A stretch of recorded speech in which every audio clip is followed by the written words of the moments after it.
E aconteceu pouco depois, ir ele à cidade chamada Naim, e com ele iam muitos dos seus discípulos e uma grande multidão. E quando chegou perto da porta da cidade, eis que levavam um defunto, filho único de sua mãe, que era viúva, e com ela ia uma grande multidão da cidade. E vendo-a, o Senhor moveu-se de íntima compaixão e disse-lhe: não chores. E chegando-se, tocou o esquife, e os que levavam pararam, e disse: jovem, eu te digo, levanta-te. E o defunto assentou-se e começou a falar e entregou a sua mãe. E de todos se apoderou o temor, e glorificavam a Deus, dizendo: um grande profeta se levantou entre nós, e Deus visitou o seu povo, e correu dele esta fama por toda a Judéia e por toda a terra circunvizinha. Eu quero falar neste momento a respeito do olhar de Jesus. Esse texto é um texto bastante conhecido e ele traz algumas coisas interessantes, e a primeira coisa delas é que duas multidões se encontram diante de um mesmo portão.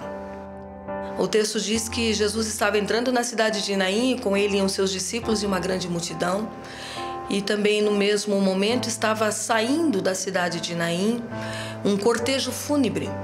A mãe à frente, como era costume da época, pessoas levando o defunto e uma grande multidão que acompanhava.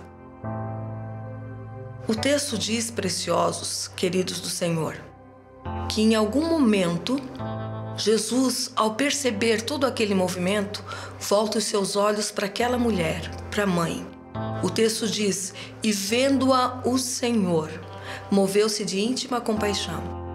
Eu gosto de pensar que, como diz mesmo ali, uma multidão estava acompanhando. Uma multidão focada na pessoa que morreu, uma multidão focada no que se comentava naquele momento. Da mesma forma como uma multidão que acompanhava Jesus também vinha focada no que ele conversava pelo caminho, no que havia acontecido ou no que os discípulos estavam dizendo.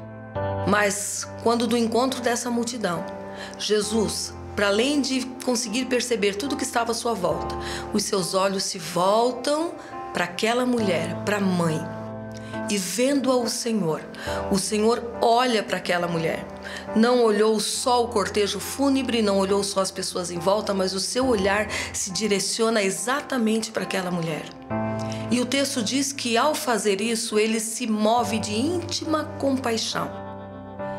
Essa expressão, se mover de íntima compaixão, quer dizer exatamente o seguinte: o seu interior, as entranhas de Jesus, o seu emocional, os seus sentimentos, tudo que diz respeito ao nosso homem interior, se move e se remove dentro de Jesus, movido pela compaixão. Sabe? Eu gosto de pensar num Deus que, quando nos olha, não vê só as circunstâncias à nossa volta.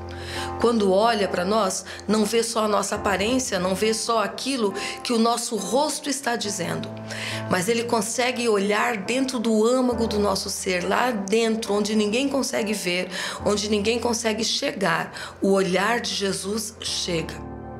Chegou para aquela mulher quando ele estava aqui como um homem nessa terra, porém um homem cheio do Espírito Santo, um homem capaz de sentir empatia pelo seu semelhante, um homem capaz de perceber para além da aparência o que um ser humano carregava consigo. Observe só. Aquela mulher era uma mulher viúva. O texto coloca os três níveis de aflições, né? Havia um cortejo fúnebre. Esse cortejo fúnebre era de um único filho, e esse único filho, ele era filho de uma mãe viúva. Eu gosto de pensar que quando Jesus olha para aquela mulher, é tudo isso que ele vê. Ele vê uma mulher que, a partir dali, para além de não ter mais o seu companheiro, porque não tinha, agora também está sem o seu único filho. Eu não sei se você já se deu conta, mas é muito bom a gente poder voltar para casa. Eu viajo bastante e todas as vezes que eu volto para casa, há uma satisfação muito grande no meu coração, porque eu estou voltando pros meus, há pessoas em casa me esperando, há pessoas com as quais eu vou poder compartilhar o que eu vivi, o que eu senti, há pessoas com as quais eu vou poder compartilhar o que aconteceu durante aquele período que eu estava fora. Da mesma forma, eu também vou poder ouvir delas o que lhes aconteceu, o que viveram, o que sentiram, o que sonharam durante aquele período. E juntos nós vamos poder compartilhar os nossos sonhos, as nossas experiências. A Bíblia mesmo diz que é sempre bom que caminhemos juntos. O Senhor nos ensinou isso. Em nenhum momento Ele despede os seus discípulos a trabalharem sozinhos. Em nenhum momento Jesus se entende que pode fazer tudo o que fez sozinho. Não, desde o início do seu ministério público, Ele passa a chamar pessoas para caminharem com Ele, para estarem com Ele. E então, é dessa forma que Jesus percebe aquela mulher. Uma mulher que já não tinha mais marido, agora estava sepultando o seu único filho e está dentro de uma profunda solidão. Jesus consegue captar com o seu olhar essa solidão que só Ele mesmo pode alcançar, sabe? Essa solidão que nem sempre está expressada nos nossos olhos, no nosso rosto. Essa solidão de não ter ninguém com quem compartilhar mais a vida. Ele consegue observar isso. E é interessante que na contramão do que nós de repente faríamos, Ele se dirige a essa mulher movido de íntima compaixão e Ele lhe diz: não chores. Numa situação como essa é comum, né? Numa situação de um cortejo fúnebre, de um momento fúnebre, é comum nós ouvirmos exatamente o contrário. Chora porque vai te fazer bem. Eu já sepultei algum dos meus. Eu lembro de ter ouvido isso algumas vezes.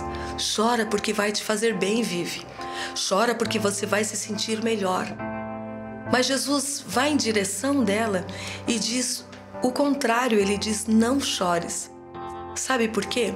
Sabe como eu gosto de ver esse texto? Como eu gosto de ver a pessoa de Jesus? Jesus, quando diz não chores, Ele estava vendo para além daquele momento.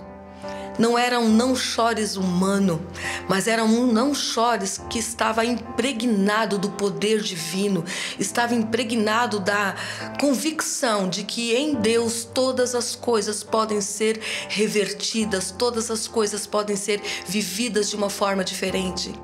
Estava impregnado da convicção e da confiança de que em Deus é possível em todas as áreas e em tudo, até mesmo na morte, seja ela física, seja ela emocional, espiritual, em Deus é possível se viver um recomeço.